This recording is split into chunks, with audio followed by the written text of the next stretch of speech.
안녕하십니까. 한국공학칼림원에서 포럼 운영위원장을 맡고 있는 박하영입니다. 2022년 이민년 새해가 밝았습니다. 2년 전에 시작된 코로나19 팬데믹이 아직도 진행형이라 여러 가지로 제약을 받고 있지만 공학칼림원 회원님들의 가정에 건강과 행운이 함께 하시고자 하는 일들을 계획대로 모두 이루시기를 기원합니다. 몇 년 전부터 시작된 4차 산업혁명은 이제 해를 지나며 사회 전반의 패러다임을 바꾸는 대전환으로 우리의 실질적인 삶을 바꾸고 있고 코로나19가 이 같은 대전환을 가속화하고 있습니다. 공학기술은 이 같은 대전환의 핵심적인 촉진자 역할을 하고 있습니다.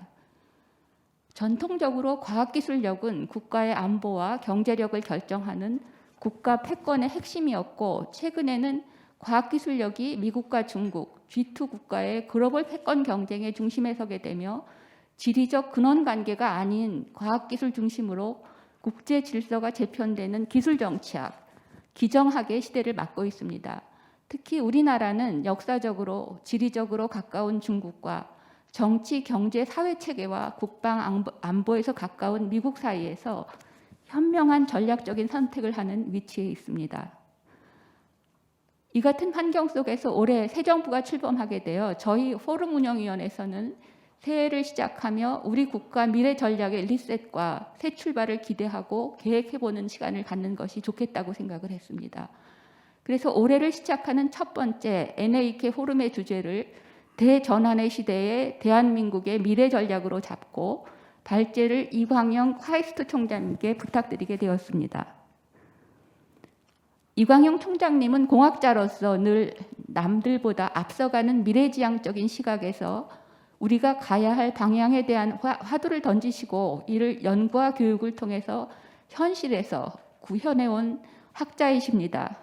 지난해에 카이스트의 총장을 맡으신 것이 이제 1년 남짓인데 그동안 20세기에 세워진 카이스트가 21세기에 가야 할 방향으로의 놀라운 변화를 이끌고 계신 것으로 보입니다. 그럼 본격적으로 포럼을 시작하도록 하겠습니다. 오늘 포럼 진행은 평소와 같이 우리 포럼 운영위원회 위원님 중에 한 분이 맡아주실 예정이었는데 포럼 진행을 맡기로 하셨던 위원님이 지난주에 외국 출장을 다녀오셔서 아직 그 방역과 관련된 불확실성이 해소가 되지 않아서 부득이 제가 진행을 하게 되었습니다. 먼저 오늘 연사 이광영 카이스트 총장님의 양력을 간단히 소개해드리겠습니다. 총장님은 1978년에 서울대학교에서 산업공학 학사를 받으셨고 80년도에 카이스트 산업공학 석사를 받으셨습니다. 1985년에는 프랑스의 국립응용과학원 컴퓨터 박사를 받으셨고 88년에 프랑스의 리옹 제1대학교 전산학 박사를 또 받으셨습니다. 그리고 1985년부터 현재까지 카이스트 공과대학 바이오 및 뇌공학과 교수를 맡고 계시고요. 최근에 몇 가지 맡으신 일을 소개드리면 2015년에 국회 세계특허 IP 허브 국가 추진위원회 공동대표를 맡으셨고요. 2017년에는 과학기술부 과학기술기본계획 미래위원장을 맡으셨고 작년부터 지금까지 기획재정부의 중장기 전략위원회 위원장을 맡고 계십니다. 그리고 2016년부터 18년까지는 제1대 미래학회 회장을 역임하셨습니다. 카이스트에서는 2019년에서 21년까지 교학부총장을 맡으셨고요. 그리고 작년부터 이제 카이스트 총장을 맡고 계십니다. 이광영 총장님의 40분간의 주제 발표 이후에는 사무처에서 받은 사전 질문과 현장과 온라인에서 참여하시는 분들이 주신 질문에 대해 답하는 시간을 갖도록 하겠습니다. 오늘 포럼에 참여하신 공학칼림원 회원님들 그리고 일반 시청자분들 모두 댓글을 통해서 적극적으로 의견을 공유해 주시면 감사하겠습니다. 그럼 연사의 발표를 듣도록 하겠습니다. 이광영 총장님 발표 부탁드립니다.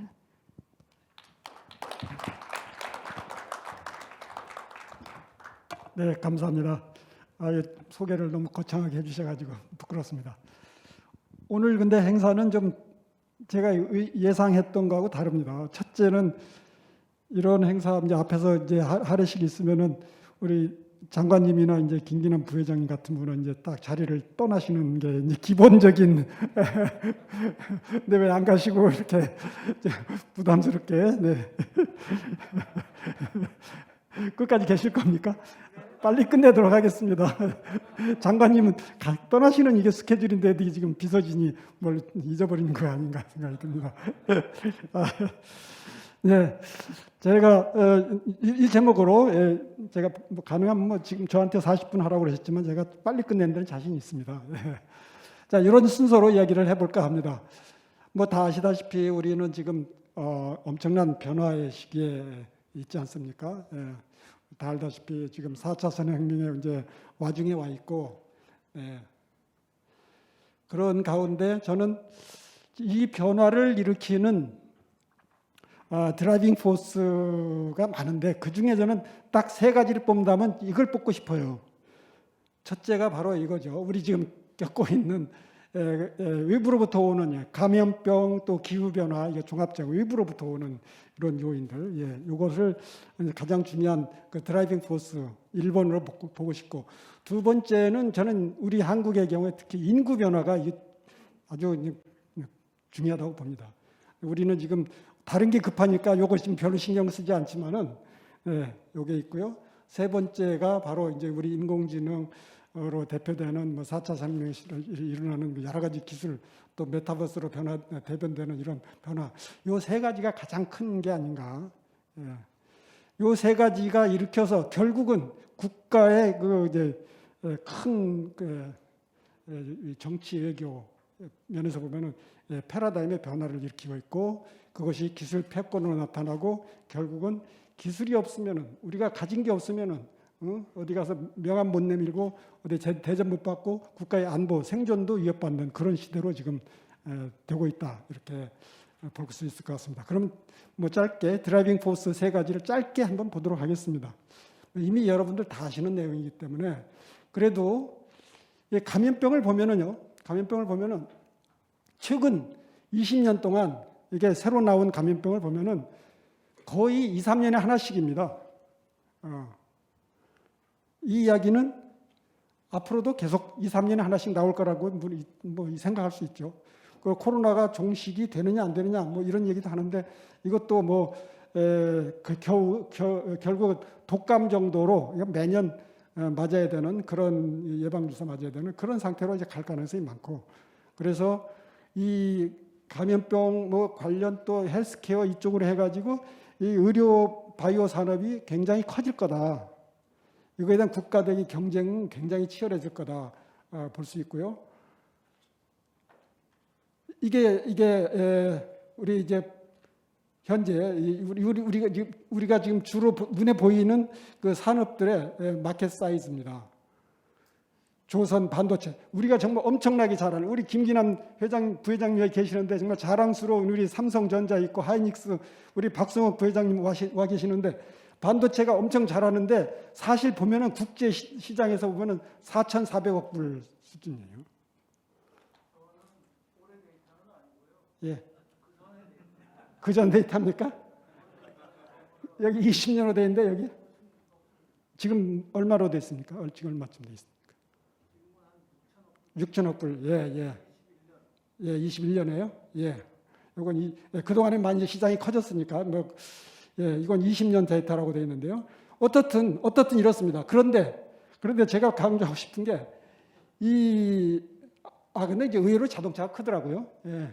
아마 이게 제가 왜 이렇게 클까 생각해 봤더니, 이 자동차가 우리가 일생 동안 돈 주고 물건 살 때 가장 비싼 게 뭔가 해봤더니 집이에요. 집이 제일 비싸고, 그 다음에 자동차 같아요. 몇 천만 원씩 사니까.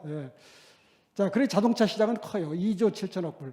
그런데 이 의약품이 그리고 이게 이제 미래 전망을 보면 이제 이렇게 커져요. 반도체 이제 성장세가 크네요. 이렇게 커지는데 이 의약품이 이렇게 커져요. 그래서 이렇게 큰 시장인데 우리는 거의 병원에 가서 뭐 보면은 거의 90% 이상이 다 외제고, 또 약품 먹는 거 웬만하면 뭐 다 외제 아닙니까? 이 큰 시장을 우리는 그냥 놓고 있는 거죠. 그래서 이게 팬데믹, 이 뭐 감염병 계속 발생하죠. 이런 상황에서 이 시장은 아마 이 예측은 아마 이 감염병 나타나기 전부터 이렇게 돼 있을 거예요. 아마 더 커지지 않을까 이렇게 생각이 들고요. 그래서 이게 그럼 왜 이렇게 잘 안 되냐, 우리가 이렇게 안 되냐. 보면 저는 세 가지를 한번 뽑아왔습니다. 이게 융합 연구가 필요한 분야예요. 융합 연구가. 그러니까 뭐 우리 기기 만드는 사람 그런 사람만 해서 안 돼요. 전자공학자도 있고 기계 하는 분도 있어요. 또 의사도 있어야 돼요. 근데 융합이 필요한 거고 약품도 마찬가지입니다. 약품도 뭐 백신 같은 것도 저희 학교에도 백신 그 감염병 연구하는 교수들이 있었는데 어느 사이 보니까 다 없어졌어요. 왜 다 없어졌냐? 왜냐? 중장기 연구가 안 돼요. 연구비가 안 나와요. 그렇기 때문에 교수들이 슬금슬금 다른 전공으로 다 바꿨고요. 또 학생들도 그거 하면은 집에서 별로 좋아하지 않아요. 너 잘못하면 병 걸리면 어떡하냐? 그래가지고 슬금슬금 학생도 안 가요. 그러다 보니까 다 그런 일이 생겼어요. 그리고 또 연구하는 의사가 없어요. 아시죠? 다 연구하는 의사들 없다는 거 다 아시죠? 그래서 이런 것이 이제 문제였다 이렇게 보이고요. 그래서 어떻든 근데 이 현재를 바꾸고 있는 드라이빙 포스 1번에 해당되는 것이 너무 취약하다. 이걸 한번 말씀드릴 수 있고 인구 변화는 너무 심각한 건데 우리가 보세요. 이게 100명이 60명을 부양하는 한 사람이 이제 우리 20년 후에는 0.6명을 부양해야 되는 한 집안에서 부부가 있으면 그러니까 1.2명 노인을 부양해야 되는 그런 시대가 오고 있다. 이걸 어떻게 해야 되느냐? 너무 정부에서 신경을 안 쓰는 것 같아요. AI 시대 다 아시지 않습니까? 그래서 45년이면 싱글러리티 시대가 온다고 얘기를 하고 있고요. 그러면 당연히 인간하고 비슷한 그 물체가 와서 일을 하면은 일자리 변화가 일 것이고, 그러면 인간의 위상이 변하지 않겠습니까? 당연히 변하는 거죠. 그러면은 이 사람이 없으면 안 되는 거였지만 지금 이제 기계가 대신하니까 야, 너 없어도 되는 이런 세상이 되는 거예요. 인간의 위상의 변화가 오는 겁니다. 그러면 당연히 인간 중심의 이 사회가 저는 변화할 수밖에 없다고 봅니다. 인본주의 사상에 변화가 올 수밖에 없어요. 지금까지는 우리 휴머니즘 모든 것을 인간 중심의 사고였는데 지금 이제 변화가 올 수밖에 없는 그런 상황. 그러면 어떻게 하느냐? 그때도 계속 우리 인간 중심의 사회니까 너희 물체들은 어떻게 우리가 시키는 대로만 해야 되고 이렇게 되면은 그게 유지가 될까? 저는 그게 어려울 거라는 생각이 들어요. 그래서 공존해서 걔네를 또 인정해주고 일 잘하니까 인정해주고 인간의 역할을 찾아가는 그런 공존주의 사상을 새로 정립해야 될 수밖에 없다. 지금 우리가 살고 있는 세상은요. 그러니까 약 2,500년 전에 공자님 소크라테스 또 석가모니 조로아스터 이런 분들이 세우는 그 사상 체계 속에서 발전해서 이렇게 사는 거 아닙니까? 그게 바로 인간 중심 사상이었어요. 그런데 새로운 물체가 나타났기 때문에 또 인간과 그 능력을 비슷하게 가지고 있는 그런 물체가 나타났기 때문에 우리가 그런 숙제를 안고 있다. 만약에 그걸 끝까지 누른다 그러면 영화에 나타나는 그 전쟁이 일어나지 않을까 생각이 들어요. 그리고 또 메타버스가 지금 이제 우리 앞에 나타나고 있습니다. 저는 메타버스의 이 출현을 저는 문명의 발달의 한 과정이라고 보고 싶습니다. 왜냐하면 우리 인간은 본래 가시광선을 보면서 태어났어요. 그래서 세상을 그렇게 인식을 했어요. 그러다가 망원경을 발명을 했습니다. 그러니까 멀리 있는 걸 보게 됐어요. 그렇기 때문에 우리가 지구가 태양을 중심으로 돈다. 이게 지동설을 이제 알게 된 거예요. 그렇게 하면서 세계관이 바뀌었어요. 우리 사고 체계가 바뀌었습니다. 새로운 기기, 새로운 걸 보게 되면은 새로운 사상이 열리고 새로운 문명이 발달하게 생기는 거예요. 현미경이 나타났어요. 그러니까 미생물을 볼 수 있게 됐어요. 그러니까 그전에는 병에 걸리면 오로지 할 수 있는 게 기도밖에 없었지만은 지금은 이제 현미가 보면서 이게 세균이라는 게 있구나. 얘들을 어떻게 퇴치할 것인지, 여기로부터 어떻게 면역을 만들 것인지 이런 연구를 하게 됐어요. 새로운 문명이 열렸습니다. 그러다 전자현미경이 나타났습니다. 이제 바이러스를 볼 수 있게 됐어요. 지금 나타나고 있는 이 코로나 바이러스도 이 전자현미경이 없었더라면 우리 볼 수가 없어요. 볼 수가 없기 때문에 우리가 아무 대책이 없었을 거예요. 그렇지만 이 전자현미경이 나타나면서 새로운 걸 볼 수 있고 새로운 문명이 열렸어요. 원자현미경이 있습니다. 이건 나노 레벨을 볼 수가 있게 됐어요. 우리 삼성이 만들고 하이닉스가 만드는 요즘 나노 레벨의 이 회로도 볼 수가 없어요. 이런 현미경이 없으면 볼 수 있기 때문에 우리가 만드는 거예요. 현대 문명에서도 이 근원이 바로 우리가 볼 수 있는 이 장비들이 생겼기 때문입니다. 그런데 우리 앞에는 지금 이제 AR, VR이 해가지고 이 메타버스의 새로운 것을 우리가 보게 됐어요. 현실 존재하지 않지만은 가상의 세계지만 그걸 우리가 보고 있어요. 근데 그 영향이 얼마나 크냐? 저는 이것이 바로 문명을 발달해야 새로운 전환점이라고 생각하는데요. 한번 보십시오.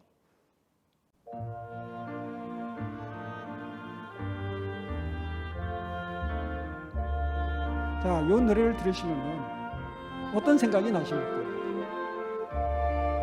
고향의 봄을 들으시면은 각자 자기 가지고 있는 고향들이 생각나요. 근데 저도 골목길에서 친구들하고 구슬치기 하고 딱지치기 하고 뭐 자치기 하고 이게 생각이 납니다. 자, 그런데 우리 지금 자라는 세대, MZ세대는 10살, 15살 걔네들한테 고향의 봄을 들려주면 무슨 생각을 하고 떠오를까요? 걔네들이 구슬치기, 자치기 그런 거 알아요? 고무줄놀이 뭐 이런 거 압니까? 다른 거죠. 다르죠. 그래서 저는 새로운 문명의 출현이라고 생각을 합니다. 그래서 걔네들한테 실험을 했어요. 해봤어요. 10살짜리한테. 야, 고향이 뭐야? 고향이 뭐야? 고향이는 그립고 가보고 싶은 그런 거래요. 그렇게 가르쳐주고. 야, 고향 하니까 너 뭐가 떠오르니? 걔네들 머릿속에 떠오르는 바로 이겁니다. 로블로, 리니지에 나오는 성들, 켄트산, 마인크래프트 성, 메이플 스트리트에 나오는 성이. 걔네들이 놀던 데는 그거예요. 그게 가보고 싶은 데예요. 그리고 갖고 싶은 게 뭐냐? 너 선물 받고 싶은 게 뭐냐? 이거예요. 게임 속에서 놀는 아이템이에요. 이것들이 갖고 싶은 겁니다. 그래서 우리 지금 기성세대들이 가지고 있는 문명 속에서는 예를 들어서 박경리 선생의 토지 하면은 평사리에 있는 벌판 속에서 벌어지는 그 풍경 속에서 뭐 최서희가 어쩌고 막 이런 게 상상을 하면서 우리가 공유하면서 우리가 문학을 만드는데 얘네들이 그걸 이해하겠습니까? 얘네들도 이제 소설을 쓰고 시를 쓰고 창작을 할 거예요. 그러면 걔네들은 무슨 배경을 소재로 해가지고 시를 쓰겠어요? 얘네들은 켄트성 위에 올라가가지고 같이 놀건 그걸 소재로 시를 쓰고 아마 연극을 만들 거예요. 영화를 만들 거예요. 그래서 무엇을 보느냐에 따라서 생각이 바뀌고 사상이 바뀔 거라. 그래서 걔네들이 만드는 이 컨텐츠, 이것들은 완전히 지금 우리하고 달라지는데 그 시장이 저는 조금 전에 봤던 그 그래프 있잖아요. 지금 AR, VR, 메타버스에 만드는 세상의 시장 규모 이렇게 커진다고 봅니다. 지금. 왜냐하면 새로운 걸 보기 때문에. 그러니까 전자현명이 나타나는 거, 원자현명이 나타나는 거, 그 버금가는 그런 변화를 맞이하고 있다. 자, 이런 변화가 지금 일어나고 있는데 이런 속에서 저는 우리 이제 국제 정치에서 보면은요, 우리 다 아시다시피 패러다임이 변하고 있습니다. 패러다임이 변하고 있는데 우리 일반적으로 국가의 안보는 뭐 국방과 국제 정치 아닙니까? 국제 정치에서 보면은 대체로 이제 외교관들이 그 전에는 우아한 얘기를 하면서 이렇게 뭐 우리 이제 관계를 이제 잘 유지한다 이렇게 알고 있습니다. 그런데 이념의 시대가 지나가고 이제 경제의 시대가 됐을 때는 지금 현재 어떻게 되냐면 그 밑에는 돈이 깔려 있었어요. 근데 돈 얘기 잘 안 하고 이제 뭐 우아하게 얘기를 했죠. 그런데 또 밑에 한 급을 내려다 보니까 바로 뭐가 있냐면 기술이라는 걸 이제 다 깨달았습니다. 결국은 기술이었어요. 기술. 그래서 저는 지금 시대는 우리가 그동안은 지정학에서 지오폴리틱스였지만 지금은 이제 기술, 기정학, 이 오타가 아닙니다. 기자가. 기정학 시대로 이제 바뀌고 있다. 기술을 갖고 있느냐 없느냐. 예를 들어 보도록 하겠습니다. 우리 다 알다시피 뭐 최근 뭐 몇 년 사이에 이 미국과 중국의 엄청난 그 분쟁이 계속되고 있지 않습니까? 이 분쟁들이 다 밑바탕에는 기술이 있고 지식자산, 무역 이게 있다는 걸 아시지 않습니까?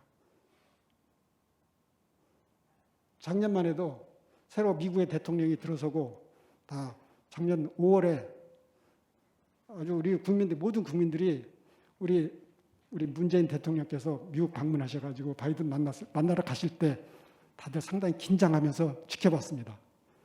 과연 한미 관계가 어떻게 설정될 것인지. 그래 대성공이었어요. 대성공이었어요. 반도체, 배터리, 바이오 의약품 이 생산 기술 이 같이 사슬을 공유하면서 기술 동맹을 맺게 됐어요. 대성공했습니다. 저는 우리 역사상 지금처럼 이것처럼 성공적인 국제 관계를 유지한 적은 저는 없다고 봅니다. 왜냐하면 한미 관계를 보면은요, 우리가 그동안 일방적으로 도움을 받는 거였어요. 우리 줄 게 없었어요. 그렇지 않습니까? 뭘 줄 게 미국이 우리 한국한테 아쉬운 게 뭐가 있었어요 그동안. 근데 이번에는 우리 반도체, 하이닉스, 삼성이 우리 하루 쉰다, 다 같이 쉰다. 그러면은 애플의 문제가 있고 구글의 문제가 있고 그런 세상이 됐습니다. 우리 배터리가 멈춘다 그러면은 미국에 영향이 있는 거예요. 그렇기 때문에 우리 같이 공유하고 팔짱을 끼고 같이 갈 수밖에 없는 그런 시대가 된 겁니다. 그 힘으로 우리가 G7 정상회담에도 우리가 초대받고 G20 정상에서도 소재 부품의 공급망을 우리가 같이 안정적으로 유지하자 이런 결의를 하는데 참여할 수가 있게 됐죠. 그래서 저는 새로운 시대에는 지금 이 시대에는 저는 에치슨 라인이 과거 우리 에치슨 라인 아시지 않습니까? 에치슨 라인이 이제는 새롭게 그어진다고 봅니다. 기술에 의해서. 기정학 시대에는 에치슨 라인이 기술에 의해서 그어져요. 그런 면에서 보면 저는 미국이 대만을 그렇게 감싸고 있는데 저는 대만의 위치도 중요하지만 대만에 있는 TSMC가 중요하기 때문에 저는 특히 관심을 갖는 게 아닌가 생각합니다. 그래서 저는 이 국제 관계에서 볼 때 우리가 다 고정적 관념이 그래요. 자, 우리는 강대국들 틈에서 참 기구한 위치를 가지고 있다. 뭐 이렇게 생각해요. 그게 바로 지정학적인 관점에서의 생각입니다. 우리 머릿속에 그냥 박혀 있어요. 야, 우리는 강대국 틈에서 그냥 종속적이다. 그 사람들이 항의했다면 우리 따를 수밖에 없는 그런 위치다라고 생각을 하고 있습니다. 근데 저는 이제 바뀌었다고 봅니다. 지난번에 대통령 가셔가지고 우리 봤잖아요. 우리도 기술이 있기 때문에 산업이 있기 때문에 이제 큰 소리 칠 수 있는 때가 됐어요. 저는 그래서 기정학 시대에는 한국의 크기가 이렇게 커지고 우리도 국제 무대에서 당당하게 메인 플레이어가 되고 있다. 또 앞으로 더 될 수 있다. 가능성이 있다 이렇게 생각을 합니다. 지정학에서는요, 우리 한반도로 어떻게 바퀴 달라가지고 어디 끌고 갈 수가 없어요. 변화할 수가 없어요. 컨스탄트였어요. 그러나 기술은 우리가 10년 투자하면 변화시키지 않습니까? 10년만 투자하면 우리가 기정학 시대에서는 메인 플레이어로 갈 수 있는 그런 가능성이 있는 거죠. 이미 그런 걸 우리가 지금 경험하고 있고요. 그래서 비로소 우리한테는 이제 기회가 오고 있다. 국제관계에서. 바로 기정학 시대이기 때문에 그렇게 생각을 합니다. 자, 그럼 이런 시대를 어떻게 변화시켜서 우리가 정말 메인 플레이어로 갈 것인지 이미 반도체 잘하고 우리 배터리 잘하지만은 저는 우리 성공하는 또 다른 섹터가 한류가 있어요. 한류. 그래서 한류에서 성공한 사례를 좀 보면서 자, 그럼 이 시대의 대전환 시대를 어떻게 우리가 하기에 유리한 국제 무대에서 메인 플레이어가 되는 방향으로 한번 할 수 있을까? 좀 그거를 하기 위해서 한류의 성공 사례를 5분만 살펴보도록 하겠습니다.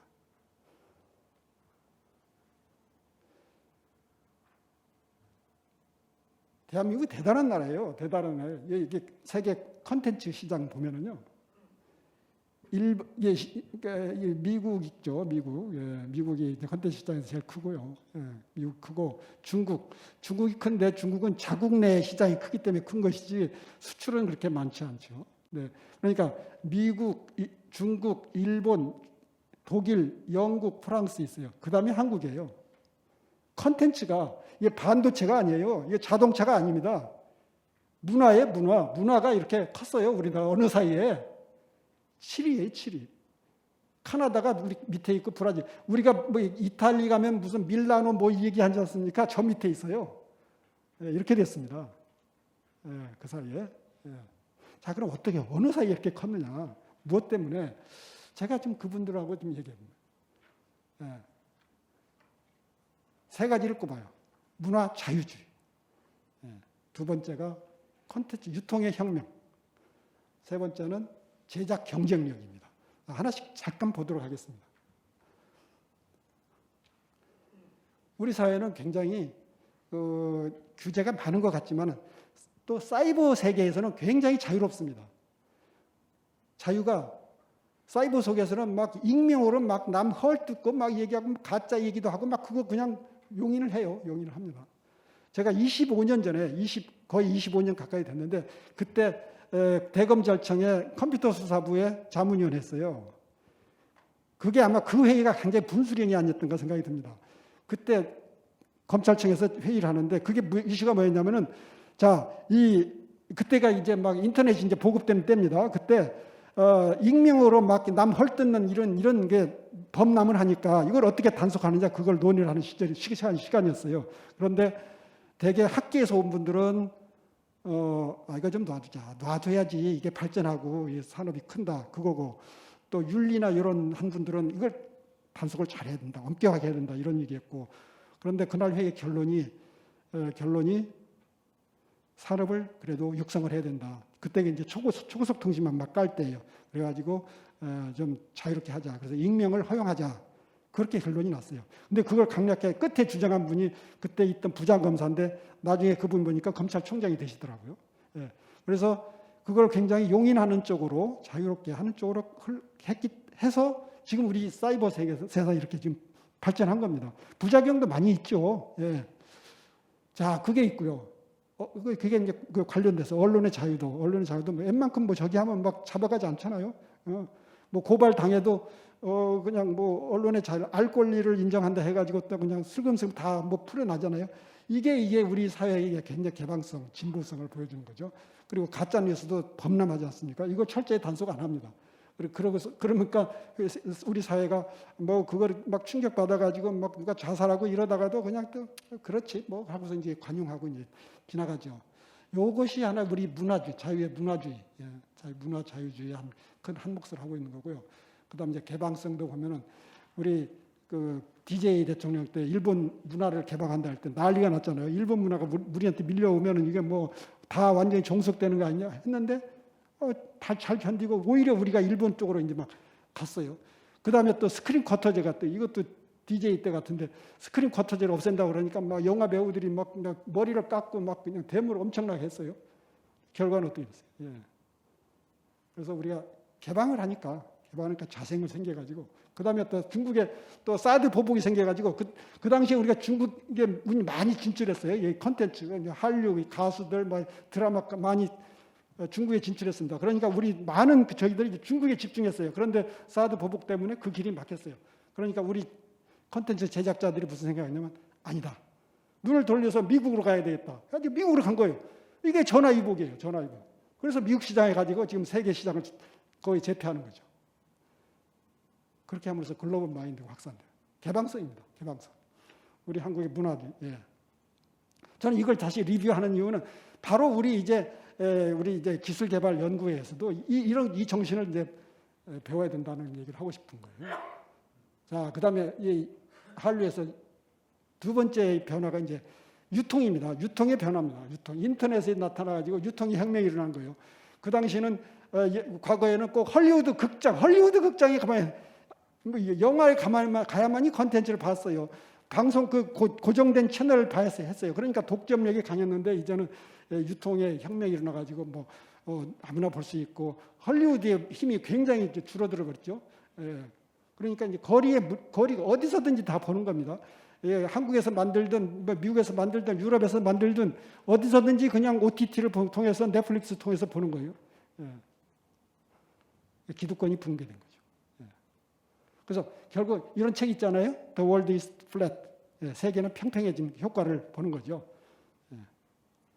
지리적으로 보면 우리는 변두리예요. 변두리라고 볼 수밖에 없어요. 그런데 이게 이제 깨진 거예요. 제작 경쟁력. 우리 인건비가 쌉니다. 인건비가 왜 싸냐? 구매력, 우리 그 GDP 중에 구매력 기준 GDP는 우리가 일본보다 앞서고 프랑스보다 앞서고 영국보다 앞서지 않습니까?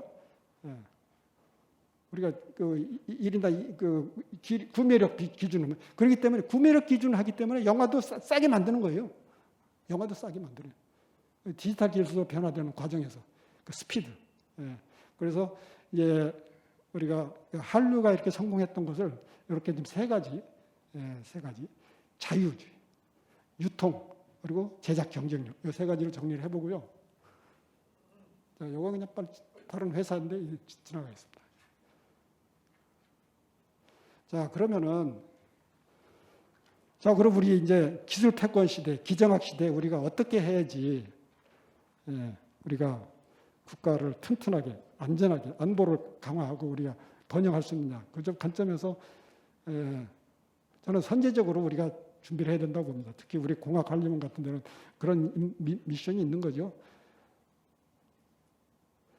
바이오 의료 산업 아까 그 봤잖아요. 그 막대 그래프가 다 있는데 우리 반도체 잘하죠. 조선도 잘하죠. 자동차 잘하죠. 근데 그 사이에 하는 큰 덩어리가 빠뜨렸어요. 1조 4천억짜리 7천억짜리 의료기기 또 이 제약품 그거를 저는 그거 하지 않으면 우리가 4만 불 되기 어렵다고 봅니다. 4만 불 되려면 무언가 하나 해야 돼요. 새로운 거를 바이오 쪽으로 해야 되죠. 예. 그거 해야 되고 인구 감소 요거에 대해서 우리가 신경을 많이 써야 돼요.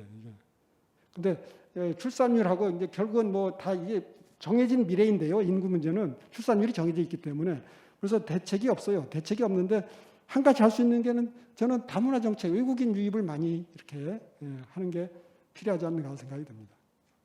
다행히 최근에 저희들 열심히 얘기하고 뭐 그랬더니 법무부에서 우리 장관님께서는 아실 거예요. 그 법무부에서 이공계 석사, 박사 받으면은 총장이 추천하면은 거주 비자를 주는 걸로 바꿨어요. 그 전에 학생 비자로 왔기 때문에 졸업하면은 그 다음부터 이제 불법 거주자가 되는 거예요. 빨리 가야 돼. 보따리 싸 빨리 가야 됐어요. 근데 이제 법무부에서 그렇게 이제 전향적으로 바꿔줬습니다. 그래서 외국인 유입을 이제 좀 더 많이 할 수 있게 됐다. 그래서 6개월, 1년 막 뭐 한국에서 머무르면서 취직하는 거예요. 예, 그런 시간을 가질 수 있게 됐고요. 미래세대에 대한 교육.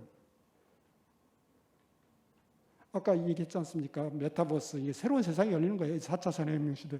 그래서 우리 교육이 이런 것들, AI 사고방식, 코딩, 알고리즘,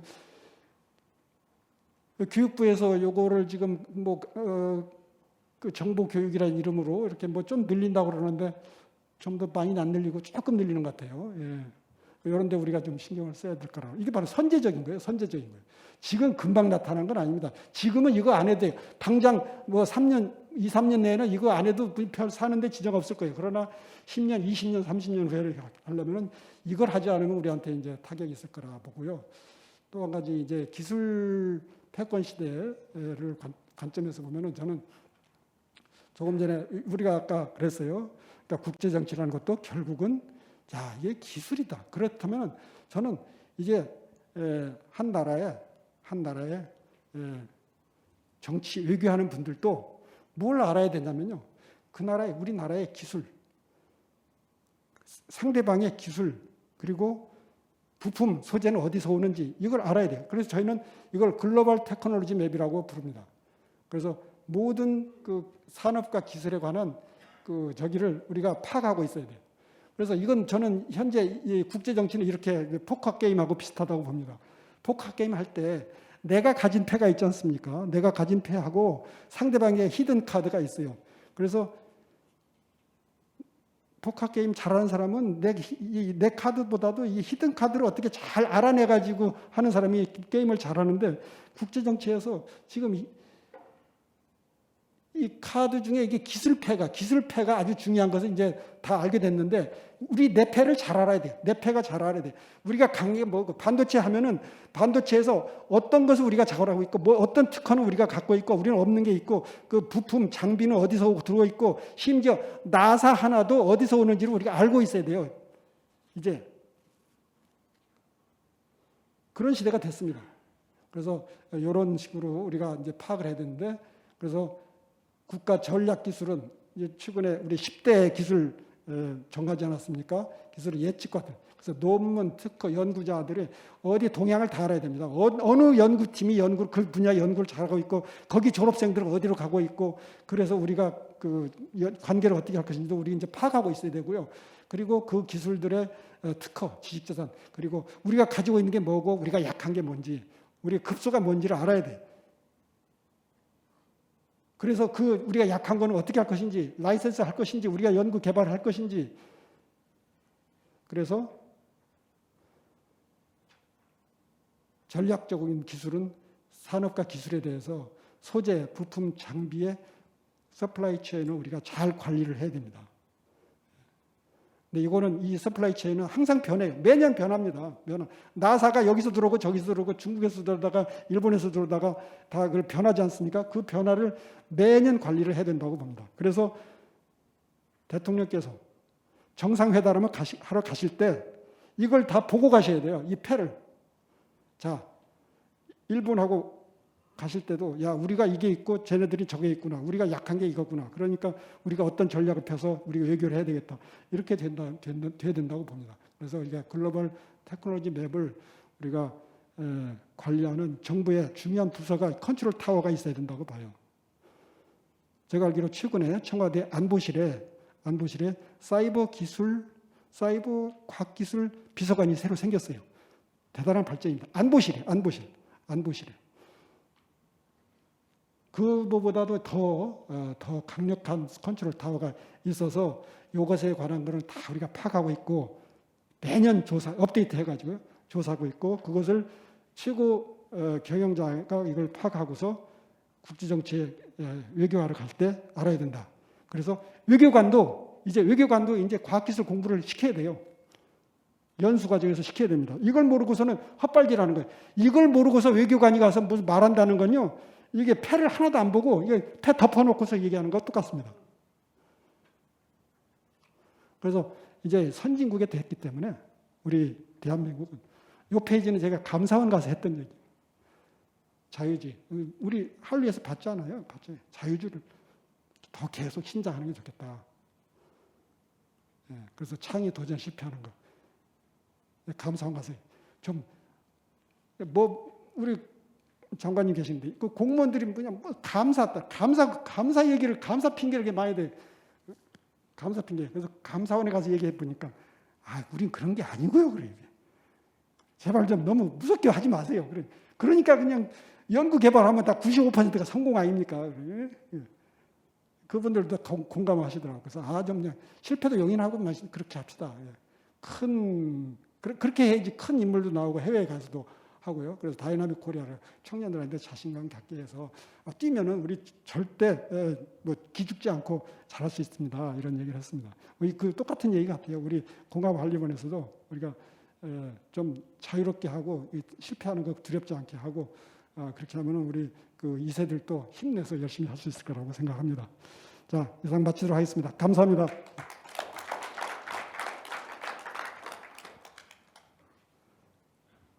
여기 있어야 되나요? 예.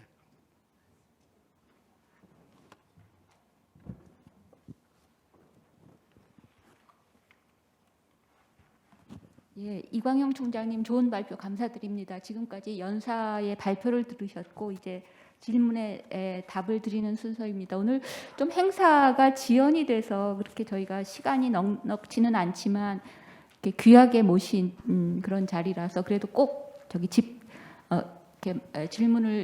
답을 듣고 싶은 그런 질문에 대해서 답을 드리도록 하겠습니다. 우선 사전 질문이 저희가 2개가 들어와 있는데요. 아마 총장님도 받으셨을 것으로 생각하는데 글로벌 공급망 문제가 국가 안보 문제화되면서 기업의 이익과 국가 이익이 연계되는 그런 냉엄한 현실이 전개되고 있습니다. 이에 우리는 어떤 전략을 가지고 대응해야 할까요? 총장님.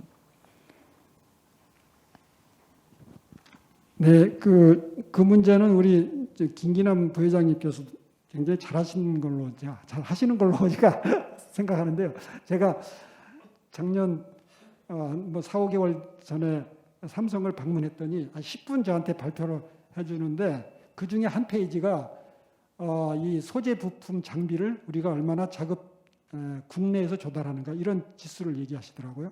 그래서 그전에는 그런 게 없었을 거라고 생각을 해요. 그전에는 가장 글로벌 마켓에서 가장 값싸고 품질 좋은 것을 우리가 사서 쓰는 걸로 전략을 세우다가 이 글로벌 공급망에 문제가 있을 수 있다는 걸 아시기 때문에 아마 국내에서 소재도 조달하고 부품도 조달하는 이런 식으로 하신 것 같아요. 그래서 우린 이런 인식이 중요하고 이렇게 노력하는 게 아주 필요하지 않나 생각이 듭니다.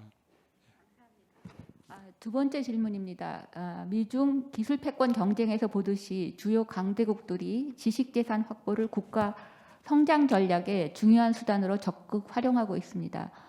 기술 패권 시대에 특히 오늘 주제 발표와 연계해서 가장 강조하고 싶고 우선적으로 해야 할 일이 있다면 그게 무엇일까요? 네, 저는 지식재산에서는 그러니까 이제 우리 기술이나 이 산업 발전에 따라서 이제 제도가 항상 좀 제도가 제때 따라가지 못하지 않습니까? 그 중에 하나가 저는 지식재산 관리라고 봐요. 그 전에는 우리가 비교적 뭐 내놓고 말은 안 하지만 그래도 슬금슬금 뭐 선진국에 하는 것 좀 이렇게 봐가면서 이렇게 베껴가면서 하는 게 있었기 때문에 제도도 거기에 맞춰졌다고 봐요. 그런데 이제는 우리가 앞서가고 우리가 우리 거를 이제 지켜야 되는 그런 세상이 됐잖아요. 그렇기 때문에 지식재산 체계가 보호 체계가 좀 강화돼서 우리 걸 지키는 쪽으로 가야 되는데 그게 못 따라가고 있다고 봐요. 그래서 지식재산 보호를 좀 더 강하게 할 필요가 있다 이런 생각을 하면서요. 그렇게 함으로 해서 그렇게 하려면 어떻게 하느냐? 그러면은 제일 중요한 게 저는 이 법원을 좀 저기를 해야 됩니다. 법원의 판사들이 이 지식재산 공부를 잘해야 돼요.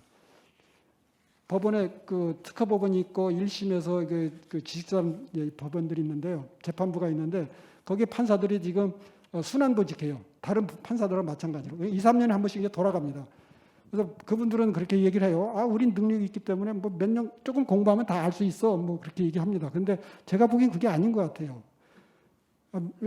미국이나 유럽에 보면은 특허 재판하는 판사는 10년 이상 근무해요. 근데 우리 2, 3년에 3, 4년에 한 번씩 이렇게 로테이션 하는데 그건 아니라고 보거든요. 그게 가장 중요하다고 보고요. 그 외에 이제 특허청에서 열심히 노력하죠. 지금 뭐 증거 제출, 코리안 디스커버리 제도를 도입하자 등등 얘기하는데 그런 것들이 빨리 이루어지면 좋겠다 이렇게 생각합니다. 좋은 말씀 감사합니다. 지금 제가 듣기로는 실시간 질문이 없는 걸로 그렇게 파악했는데 맞나요? 예, 저기 실시간 질문이 없다고 하고 오늘 또 시간이 넘지 않아서 아마 이 정도로 그렇게 총장님 좋은 말씀 감사드리고 마쳐야 될 것 같은데 마지막으로 발표를 마치시고 총장님께서 뭐 마무리 발언이나 뭐 랩업 하고 싶으신 말씀이 있으시면 부탁드리겠습니다. 저는 특별한 말씀 없고요. 장관님과 또 우리 김일환 부회장님한테 총장님들 안 가시고 계셔가지고 제가 좀 죄송합니다. 너무 긴장되고 그렇습니다. 감사합니다. 예. 혹시라도 그래도 꼭 내가 말씀을 좀 들어봤으면 좋겠다 하는 현장 질문이 있으실까요? 예, 회장님. 마이크. 아마 아까 말씀하신 대로 의료 장비하고 기기하고 약품이 굉장히 큰 시장을 가지고 있는데 그걸 어떻게 우리나라가 지금 극복해 나갈 수 있을지 하는 것을 지금 말씀해 주시는데 아마 의학 전문 대학원에 대해서 많이 고민하시는 것 같습니다. 그 말씀을 좀 해주시면 좋겠습니다. 네, 저는 한국의 바이오 의료 산업을 키우는 데는요, 저는 물론 연구하는 의사가 필요합니다. 그거 절대적 필요해요. 연구하지 않고서 어떻게 그런 산업을 일으킵니까? 지금 우리 반도체 잘하죠. 배터리 잘하는 거는 20년, 30년 전에 그 분야로 인력이 많이 우수 인력이 갔어요. 근데 지금 연구하는 쪽으로 인력이 안 가는데 연구하는 의사가 없는데 뭐랄까요? 기대할 수가 없는 거죠. 자, 그 인력을 기르기 위해서는 그런데 지금 아시다시피 지금 현재 우리나라 그대로 놔두면은 10년 후에 변하겠습니까? 20년 후에 변하겠습니까? 똑같죠. 그래서 할 수 없이 저희 이제 카이스트나 포항공대, 광주과기원 이런 데 연구하는 데서 의학 전문 대학을 만들어 가지고 연구하는 의사를 길러내는 게 그렇게라도 할 수밖에 없다. 저는 그렇게 생각하고 추진하고 있습니다. 근데 이제 그것만 가지고 되는 건 아니고요. 저는 그 식품 의약품 관리하는 그 정부 기관도 좀 변할 필요가 있다고 봐요.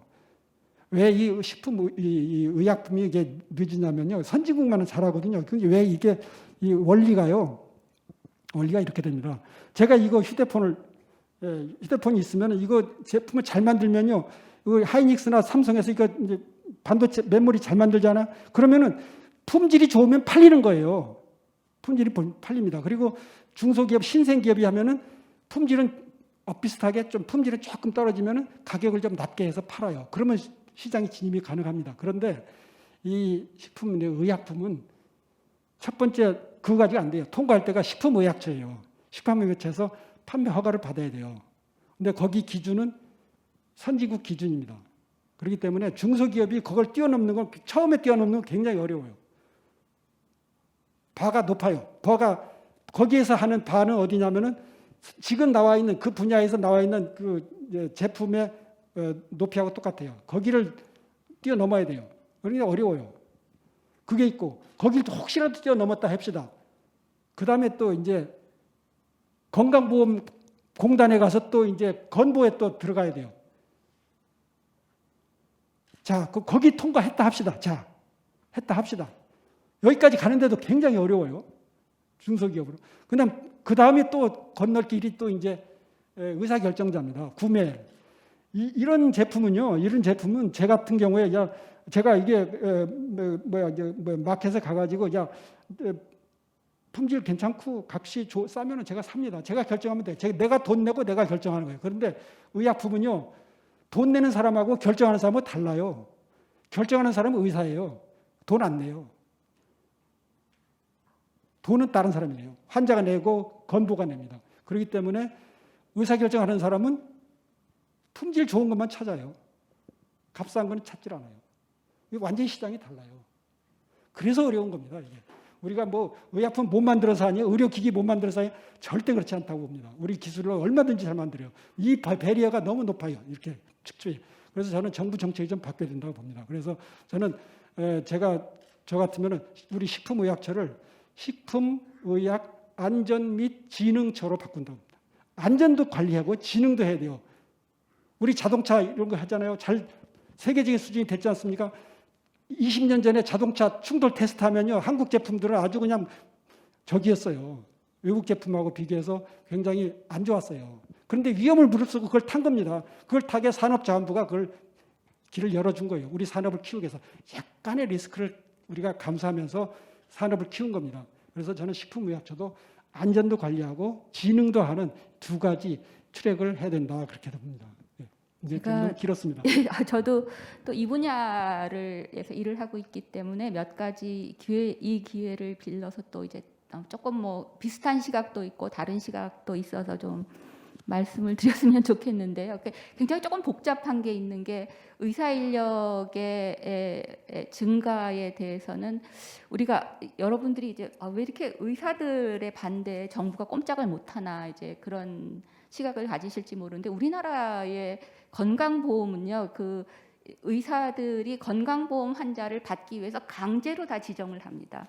그러니까 내가 건강보험을 받기 싫다고 안 받을 수가 없어서 강제 지정인제라는 거를 가지고 있어서 필연적으로 조금 의사들한테 이렇게 좀 그러니까 우리의 건강보험이라는 사업을 하는 것에 의사들이 이제 파트너로 들어와서 해주는 그런 체제이기 때문에 약간 좀 거기에 이제 물려 있는 것들이 있어서 그래서 이제 함부로 뭐 몇 년 전에도 아마 경험을 하셨을 거예요. 의사들이 다 파업하고 뭐 의대에 더 맞는다는 거에 대해서 이제 파업하고 그러니까 그냥 결국은 다 접을 수밖에 없었는데 이제 그런 문제가 있고요. 이제 그 총장님께서 우리 뭐 현대자동차 뭐 그렇게 엉망인 거 타면서 키웠다라는 그런 말씀을 하시는데 그게 한 4, 50년 전에는 우리 사회가 그거를 용인했을지 모르겠는데 지금 과학기술계를 나가서 국민들이 우리 의학산업을 키우기 위해서 선진국 사람들이 안 먹는 거 우리도 먹어야 된다고 하면 그게 과연 우리 사회에서 납득이 될까? 지금 백신조차도 미국에서 다 허가받은 그런 백신조차도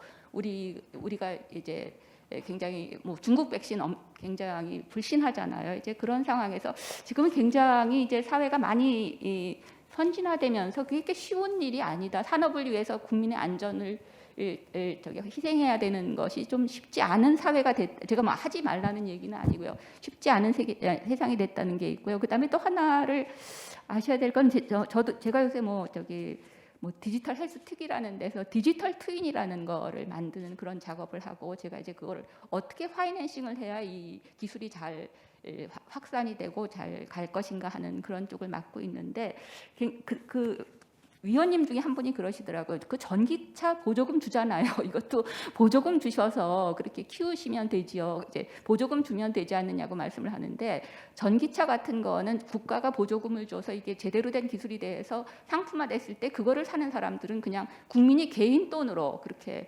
그거를 구매를 하는데 디지털 트윈이라는 의료 서비스가 국가 보조금으로 해서 서비스로 갔을 때 그거의 부담은 결국은 국민이 보험료를 내서 만든 보험 재정에서 그거를 구매를 해야지 되는데 그 보험 재정이라는 것이 국민이 이제 세금처럼 내는 보험료거든요. 우리 다 열심히 일해서 번 돈을 이제 보험료로 내는 거고 이제 그거를 쓰는 것이고 그다음에 이제 그 보험 재정에서 커버를 해야 되는 거는요. 요새 신기술이 굉장히 많아요. 그래서 제가 오늘도 봤는데 뭐 5억 한 번 치료하는데 5억이 들어가는 그런 새로운 형태의 항암제가 나왔는데 이제 그거를 급여를 해주게 됐다. 이제 이런 식으로 굉장히 고가의 의료 기술들이 많이 급여를 해야 되기 때문에 급여를 하는 입장에서는 굉장히 이거를 주면 저거를 못 주고 저거를 주면 이거를 못 주고 이제 그런 상황에서 이거를 골라야 하는 입장이기 때문에 이제 그런 또 문제가 있어서 우리가 얼마나 국가적으로 국민들이 의료보험을 낼 것인가 뭐 이제 그런 것에 대한 것이 있는데 뭐 어쨌든 규제가 지금 새로운 기술에 맞지 않아서 규제 개혁을 하는 건 맞습니다. 그래서 이제 미국에서 몇 년 전에 21st Century Act라는 그런 21세기를 위한 그런 의료법을 통과를 했는데 거기서 기본으로 두 개예요. 하나는 의료 과학자를 키우기 위한 예산을 NIH에 굉장히 많이 주고 그다음에 두 번째가 이제 FDA를 개혁하기 위한 그런 것을 지원하는 크게 두 가지가 들어갔고 이제 마지막으로 의료 정보 뭐 그런 게 들어갔는데요. 그래서 우리도 이게 조금 뭐 자동차 뭐 이제 그런 거와는 달리 이제 이 파이낸싱이라든가 그런 게 다르기 때문에 제가 뭐 하지 말자는 얘기는 아니고요. 그런 내막을 좀 잘 알고 우리가 잘 대처를 해야 이게 가지 그냥 어느 한 시각에서 이렇게 이거를 푸시를 해가지고는 잘 안 풀릴 것 같다라는 그런 생각을 저는 하고 있습니다. 네, 제가 한 가지 덧붙이면서요. 아니 성공 사례를 하나 예를 들어보겠습니다. 우리 다 아는 얘기입니다. 우리 재작년에 코로나가 우리 처음에 이제 들어왔을 때 아주 식품의약처가 굉장히 훌륭한 일을 했어요. 뭐냐면 처음에 그 바이러스가 나타나자 식품의약처의 직원들이 우리 다 아는 얘기입니다. 그 진단 키트 생산할 수 있는 업체들을 불렀어요. 불러가지고 야 이런 병원체가 바이러스가 나타난다. 그러니까 요거를 검사할 수 있는 키트를 빨리 만드세요. 자, 우리가 신속 해줍니다. 이걸 과외 공부를 시켜줬어요. 과외 공부 쉽게 얘기해서 엄격하게 따지면 이게 왜 몇몇 회사만 불렀기 때문에 이게 공정 뭐 하면 또 걸릴지도 모르는 일입니다. 그래가지고 우리가 굉장히 빠르게 그걸 개발해서 방역에 굉장히 성공적으로 했지 않습니까? 저는 바로 그런 걸 얘기하는 겁니다. 그래서 식품안전처를 안전 및 진흥을 해. 철학을 진흥한다는 생각도 갖게 해야지 과외 공부 선생님이 되는 거예요. 우리 학교에도 그렇잖아요. 선생님이 학생들한테 야 너 와봐 시험 봐서 붙으면 떨어지면 그냥 끝이야. 그렇게 해서 관리하는 것도 학생 관리하는 것도 있고 아니야 너 이거 시험을 잘 봐야 돼. 시험 잘 보려면 어떻게 공부를 해야 돼. 이걸 가르쳐가면서 시험을 봐서 당락을 결정해주는 두 가지 방법이 있지 않습니까? 저는 이제 그걸 얘기하는 겁니다. 예, 저희 식약처도 굉장히 많이 노력을 하고 있는 것 같고 또 저희 나라에 한국 보건산업기술진흥원이라는 또 기관이 있습니다. 그래서 제가 보기에는 뭐 식약처도 많이 바뀌려고 하고 있고 이렇게 지금 말씀하신 것처럼 성공 사례도 있고 그래서 저는 사실은 굉장히 희망적이다라고 보고 있는데 이제 우리가 원하는 것처럼 그렇게 빠른 속도로 가고 있지는 않는 것 같은데 제가 그러면 또 말씀드리는 게 이 지금 신약을 하나 개발하는데 한 15년에서 20년이 걸리는 굉장히 긴 라이프 사이클을 갖는 그런 산업이라서 우리가 조금 기다려야 된다라고 생각을 하고 이제까지 그래도 아까 총장님 말씀하신 것처럼 저희가 굉장히 많이 올라갔기 때문에 계속 채찍질을 하면서 희망을 가지고 가야 되지 않을까 그렇게 생각을 합니다. 저도 바이오헬스에 대해서 굉장히 얘기를 좀 많이 하게 됐는데요. 혹시라도 또 다른 질문 있으시면 제가 아무래도 질문이 있으신데 그냥 막 넘어가려고 했던 것 같아서 죄송해서 예 그러면 아마 이만 그 오늘 포럼 마치도록 하겠습니다. 좋은 발표를 해주신 이광영 총장님께 다시 한번 감사의 말씀드립니다. 그 오늘 포럼의 편집 영상은 유튜브에 업로드될 예정입니다. 또한 행사 내용을 요약해서 공학칼림원 온라인 뉴스레터를 통해서 공유하도록 하겠습니다. 오늘 많이 들으셨을 것 같은데 이민년은 그 흑색 호랑이의 해로 호랑이는 용맹함이 뛰어나서 나쁜 기운을 물리치고 복을 가지고 온다고 합니다. 이러한 기운을 받아서 올해에는 지난 2년간의 코로나19로부터 일상을 회복하고 밝은 미래를 향해 재도약하는 한 해가 되기를 기원합니다. 감사합니다.